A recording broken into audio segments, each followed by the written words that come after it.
Hello there, Libras. Welcome to your tarot reading.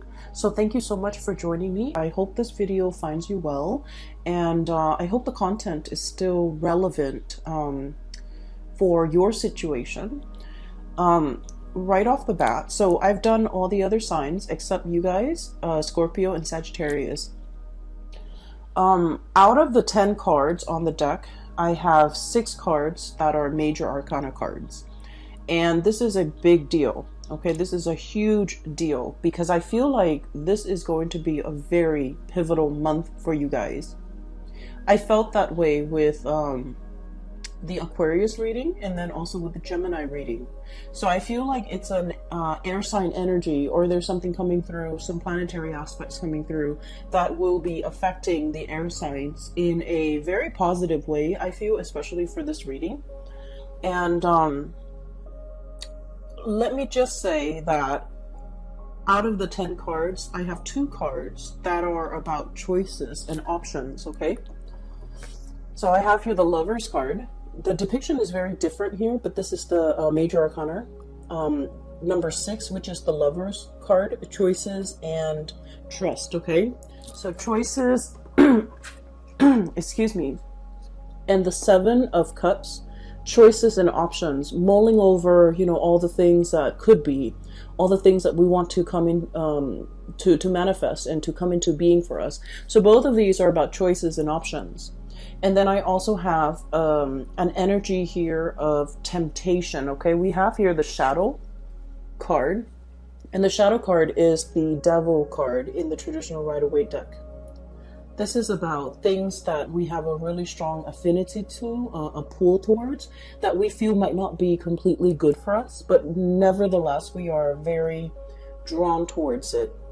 And then with the 7 of Cups as well, this is about temptation, okay? Looking at our options and being tempted by other options. So, needless to say, I feel like it's going to be a very exciting month. I'm hearing the word juicy.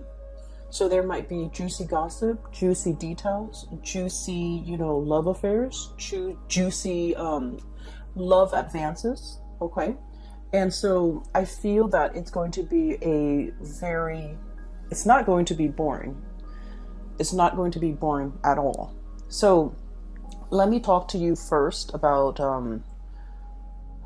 the imagery that came out when I was shuffling the cards.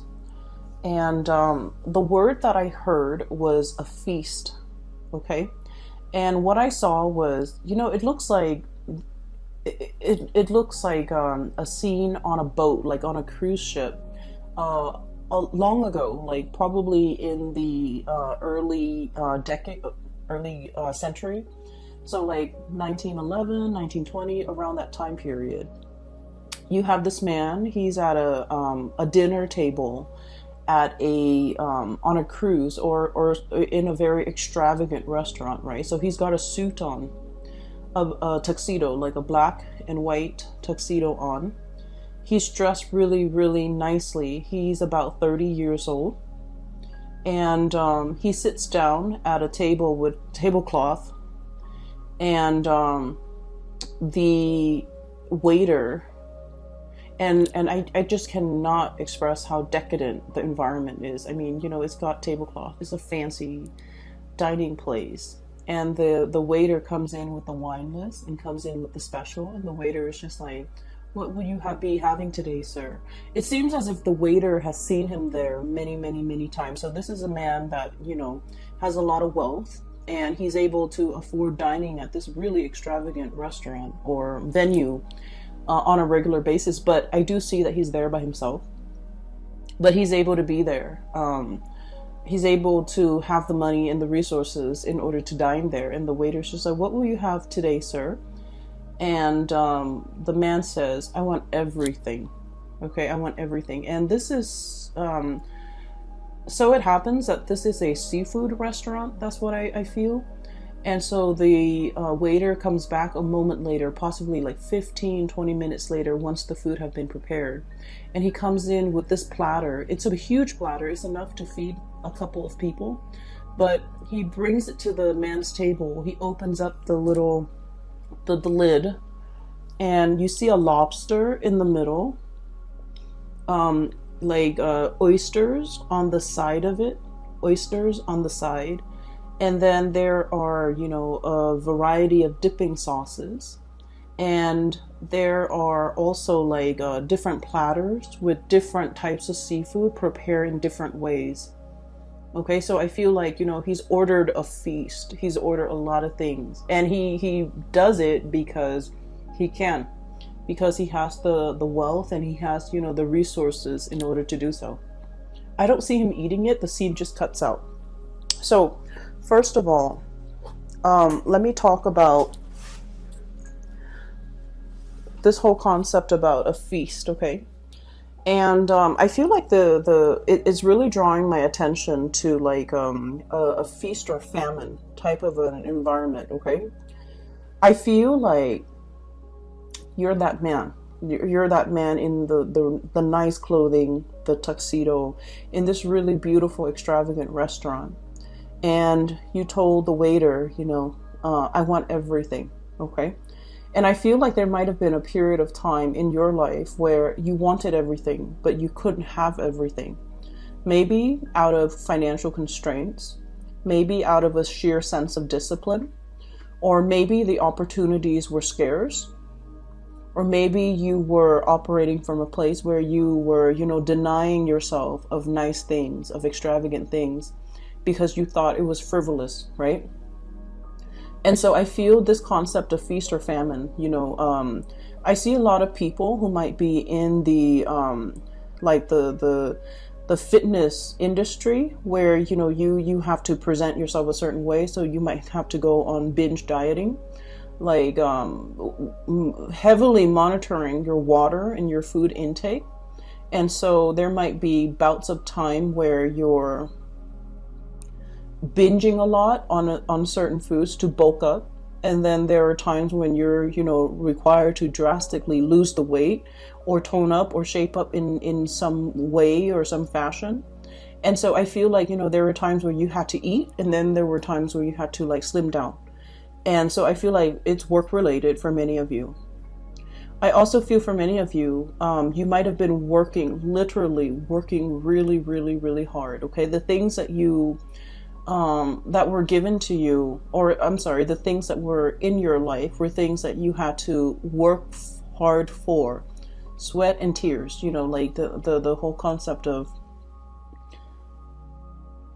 things were not handed to you on a silver platter, and you had to go out into the world and hustle and scramble for all your resources. And I feel that, things were in flux. On some days, the going is good and you might make a really good sell. And then on other days, it's like a famine where it's a drought. There's just no customers, no sales. And so I feel that because of it, when you are in a good position, when you feel that you could have a lot of resources, when you have a lot of resources, you feel like, I deserve this. I'm going to splurge, I'm going to binge, I'm going to buy the things that I have been depriving myself during times of famine. And so that's what I'm sensing. So I feel like there's something here where things are heavily in flux, okay? And then I also feel, the whole concept with seafood and oysters and things from from the realm of water, animals that dwell in the realm of water. I feel like this is definitely an emotional feast. For some reason, they want me to let that sink in with you, or let that sit with you for just a moment, an emotional feast. Hence the whole concept with temptation and, an emotional draw towards a specific thing, a specific person, someone who's very alluring, something that is from the realm of water, potentially, out of our league. Okay, so out of our league, like the leagues of the sea, it's a measurement unit.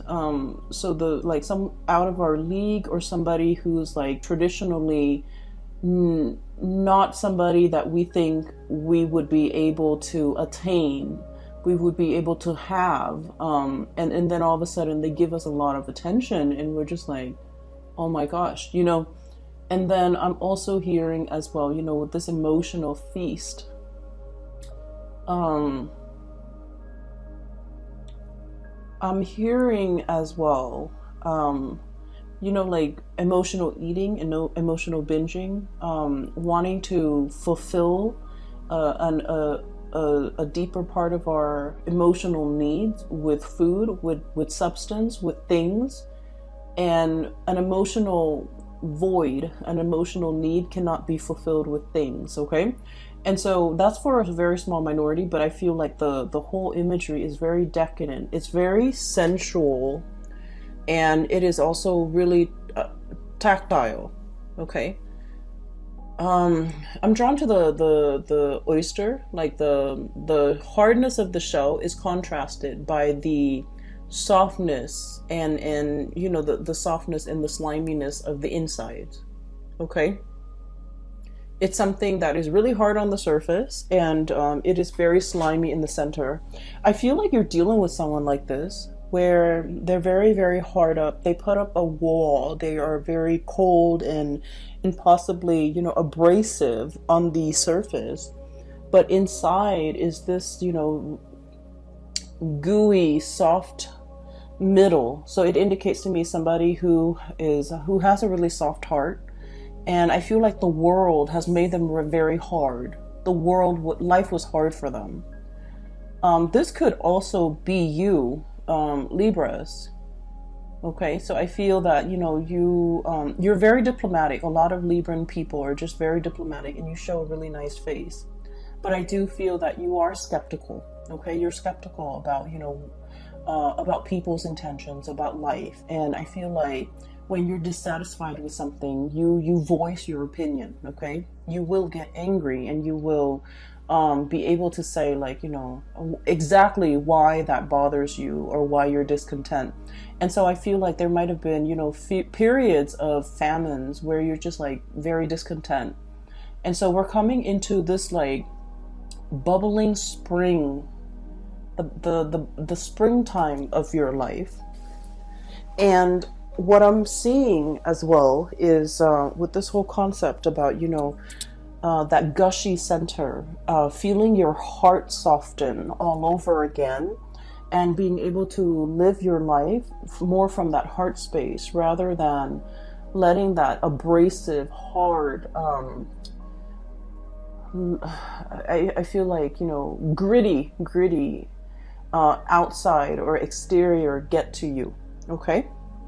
So it's a very, very sensual type of a reading, and I'm going to talk about, you know, the cards individually.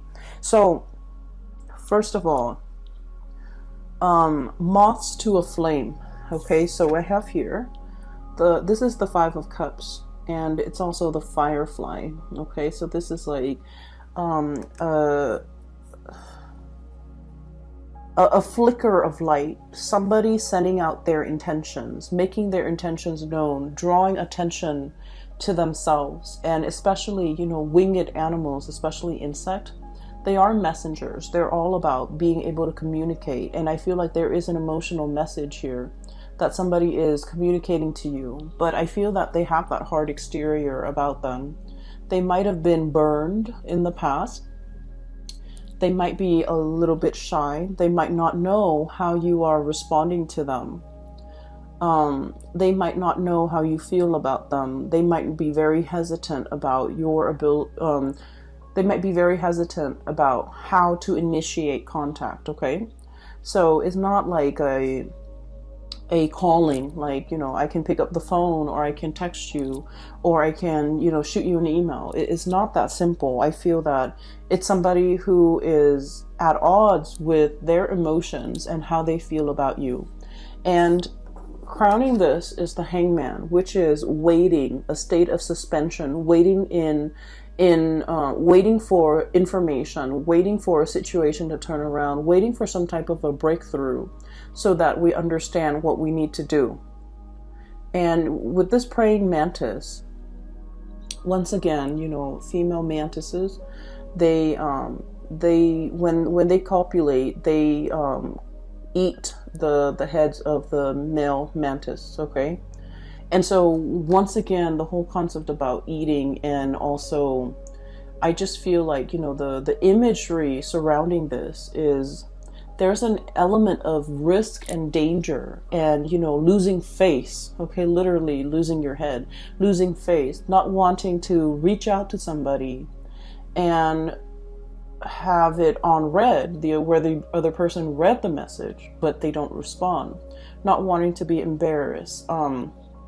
So I just feel like you're dealing with someone who's not really sure about how you feel about them. And they are as well they might be very confused about their feelings. They might be feeling things and all their emotions are very bunched up and they don't really know where to begin, okay? It's like fumbling in the dark. That's what this Five of Cups feel like to me. There's not enough light. Even though the animal is casting light or drawing in light, but you're only seeing, like, you know, kind of like Morse code, like sparks of light. It comes and it goes. And it's not enough light to guide you, to show you the way. And then furthermore, we have the moon, which is all about confusion. It's all about this really nebulous sense of emotions, okay? Like emotions overwhelming us, feeling things on a very like empathic, psychic level, including feeling things on a very deep emotional level. But we can't really make sense of it. Things are foggy, things are hazy. We're navigating an environment that can feel really uncomfortable because we can't really see what's, you know, 2 feet in front of us. And so I feel like there's a situation here where someone is feeling things so strongly about another person. It's a mixture of really complicated feelings, love, hate, I feel, you know, and unexplicable, like wanting somebody, but at the same time it's like, oh no, that's not, you know, my usual type, or that's not, you know, that person would never go for me, or even it's like falling in love with someone who you would classify as an enigma. It's someone who is mysterious. It's somebody who is confusing. It's somebody who is confused about their feelings for you. And so there might be a mirroring energy where you're one day they're like very affectionate and the next they withdraw. And you're kind of confused as to, you know, do they like me or do they not? Do they want to get together or do they not? And I feel like someone's feeling is very strong. It's overwhelming almost. It's overwhelming where, you know, the first thing you wake up, you think about this person. The last thought on your mind is of this person right before you go to bed. So it's borderline obsession. I don't feel you have a lot of good cards here. And so I just don't feel like it's a bad person for you. I don't feel like there's toxicity, you know, like just bad things. I just don't feel like an icky, yucky vibe from it. I just feel like something is very strong. It's very pure, but you're having trouble even verbalizing your feelings. You're having trouble making sense of it. And honestly, because of all the choices and the options and the whole concept of famine and I want it all, you might be in a situation where you want to, where you want multiple people. You might be dealing with multiple people. You might be dealing with somebody that you're married to, or, you know, you're in a solid committed relationship with.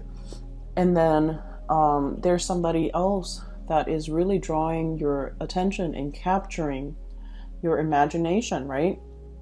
And then I also feel like you might be, you know, doing a lot of experimentation, like dating, finding out what works for you. And we're in this period where there are so many choices. Once again, 7 of Cups, and actually there's a lobster here.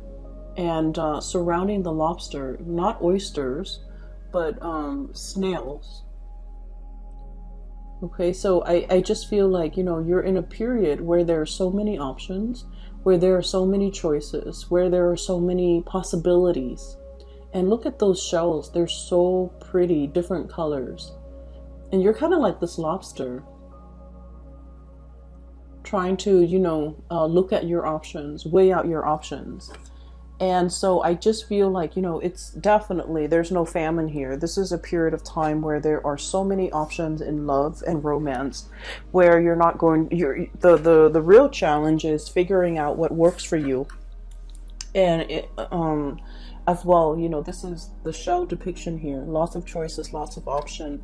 And so you're in a period where you have a lot to choose from, and the temptation is really strong. You might have, the affinity towards multiple people. We have here the choices, the Lover's card. This is a very strong sexual energy. Okay, like it's a really strong physical connection with another person.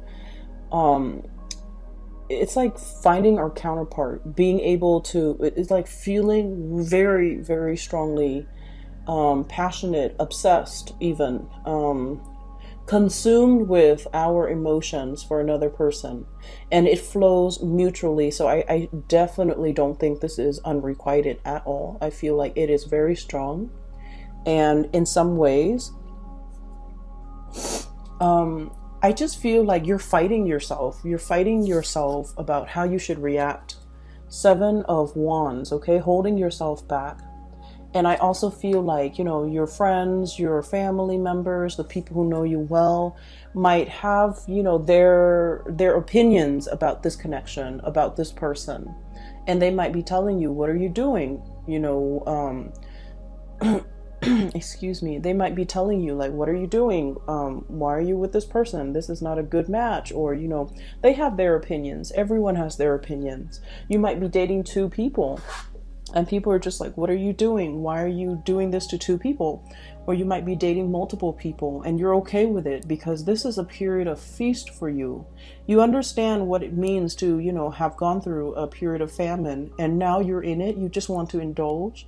You want to get your hands dirty.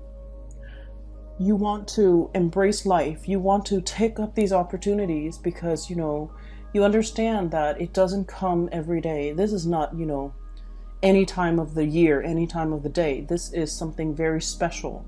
And so I feel like, if people are judging, or if people are giving you, advice, and you've never asked for it, it's like unsolicited advice, you're not going to give them the time of day. And so there is a partner here. It's they're bringing about, like a major overhaul in your life. I have the Awakening card. This is the Judgment card, contact, communication. This is, once again, very decadent, the Peacock, okay? With this Judgment card, contact and communication, I just feel like this person is bringing about a sense of awareness that has been very dormant within you. You might have also gone a really long time without dating. And then all of a sudden, all of these people are throwing themselves at you. And you're wondering, you're kind of like, I feel, what is that word that's coming through? It's awakening your passion for the very first time. Somebody is awakening a part of you that has lain dormant for so long.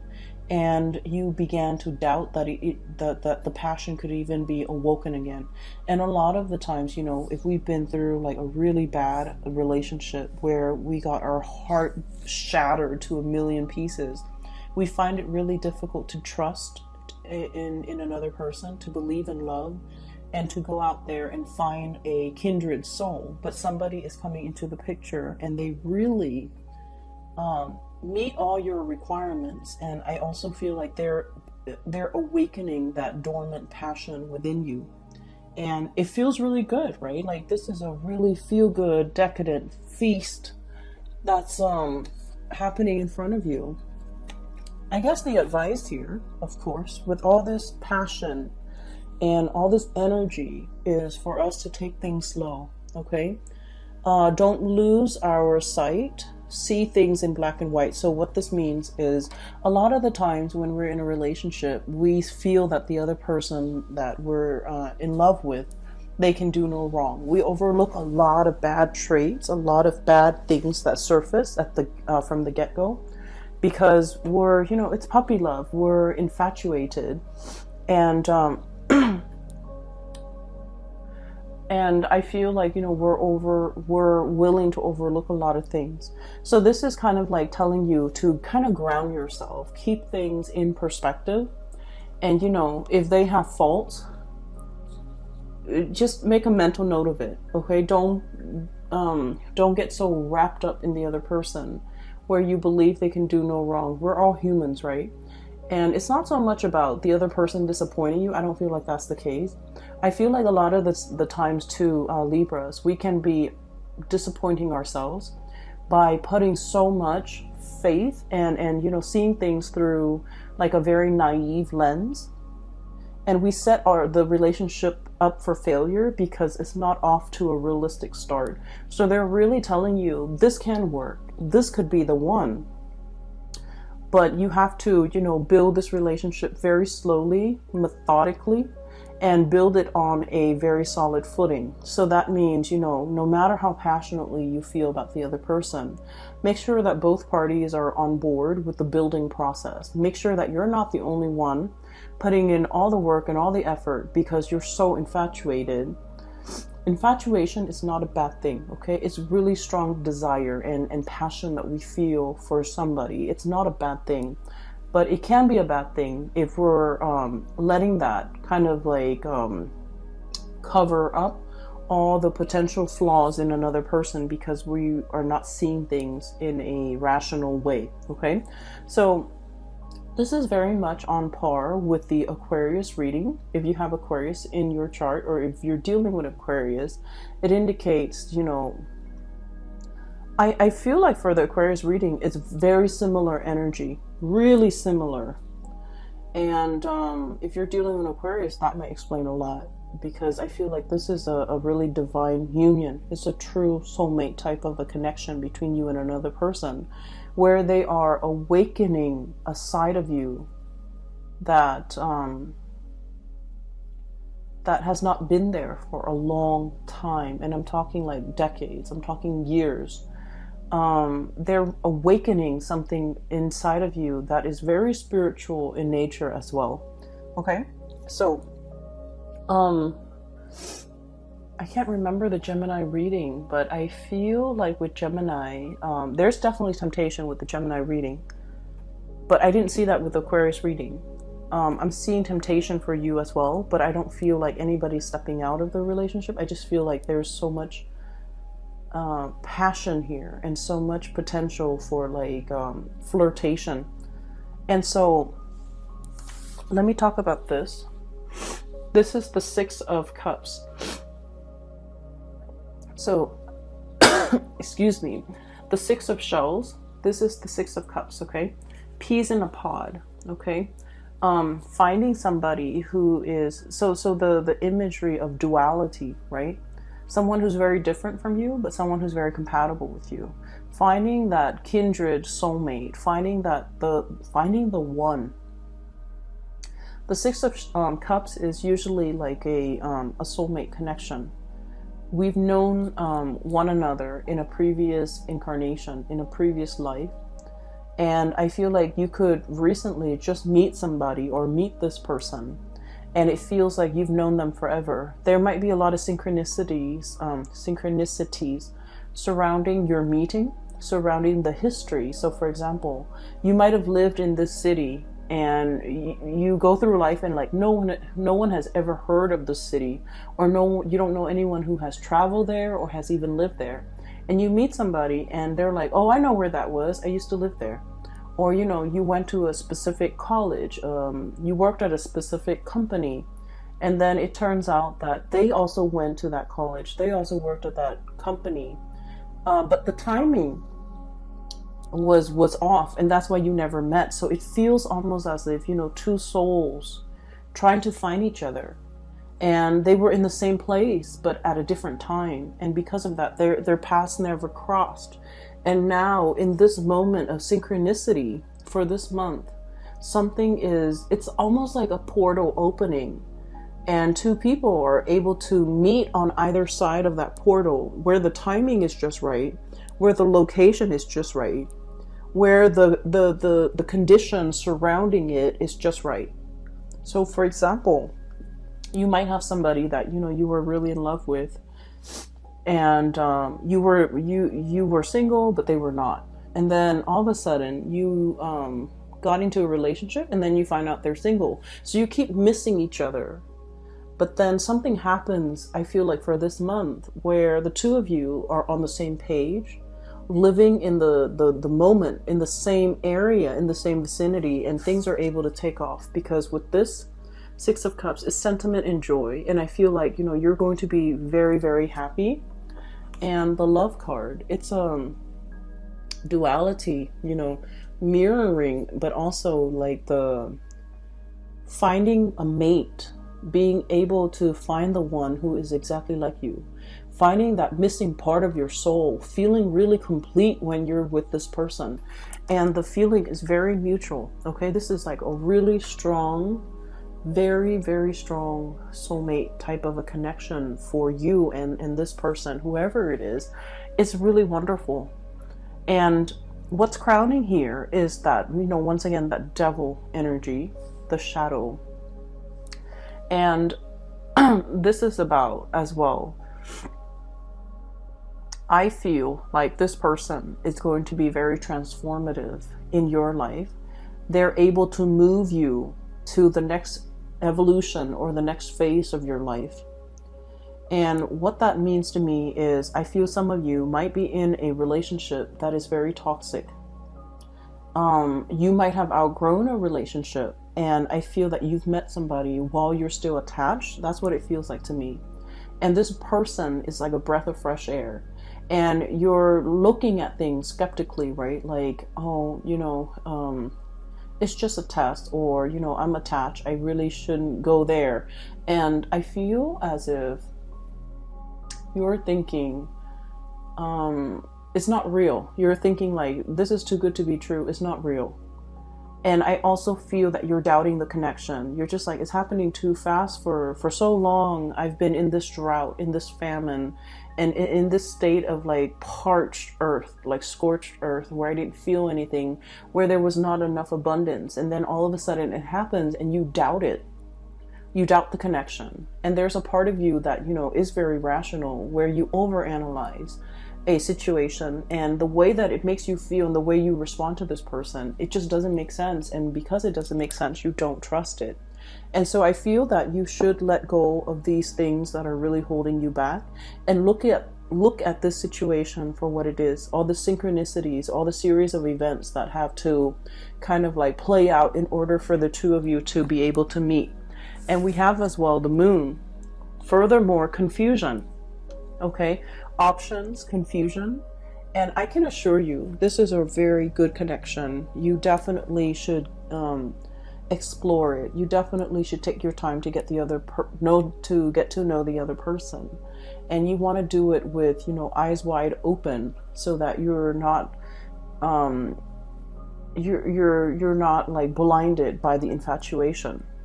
But then I also feel for many of you, you're in a really bad relationship. You've met somebody new that's like a breath of fresh air, and it's making you question and re-examine whether or not the current relationship is still good for you.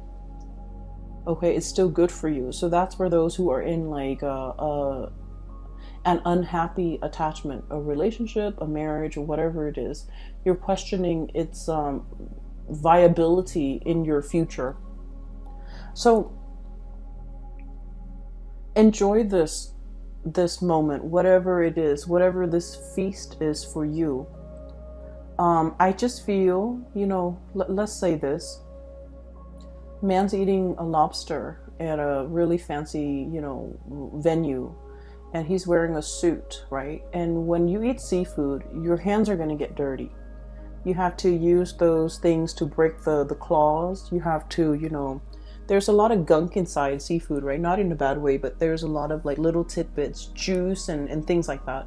So it's not like a neat, it's not like a sandwich. It's not like something that's easy to eat. You're gonna get, guts and juice flowing all over. And so I feel like he's saying, I want everything. He really wants to experience that tactile sensation.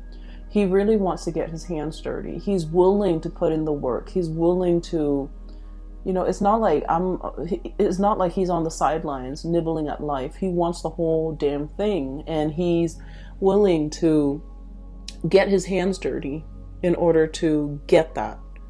And so I just feel like your mind's already made up. You're going to get involved. You're going to do whatever it takes. I feel like you might be even fighting for, a partner, fighting to get a partner, wanting to make yourself heard, wanting to make your feelings known to the other person. Okay? Which is wonderful, because you guys are usually, I would say, kind of passive aggressive. You have an indirect way of going for what you want, and you're not one to shout from the rooftop how you feel about another person. So I feel this is like the energy of, let's go for it, let's do it, let's fight for the object of my desire. Like I feel that this energy is about Libra taking charge. Okay, Libras, you are very much in control and taking charge and going like straight for it, for whatever it is that you want, which is great. I'm glad to see this. So I will leave it at that, Libras. I wish you the very, very best for this month. It looks amazing. For those of you who are in need of guidance, who are, who have questions about your life and choices and things like that, I have a link in the description box below for a colleague of mine. Her name is Bridget. She is phenomenal. I highly recommend that you get a reading with her. And the link is in the description box below, where you can click on the link, go to her website, and schedule an appointment for yourself. Okay. I wish you the very best. I hope this reading finds you well, and best of luck with everything. Okay, I'll talk to you guys soon. Take care.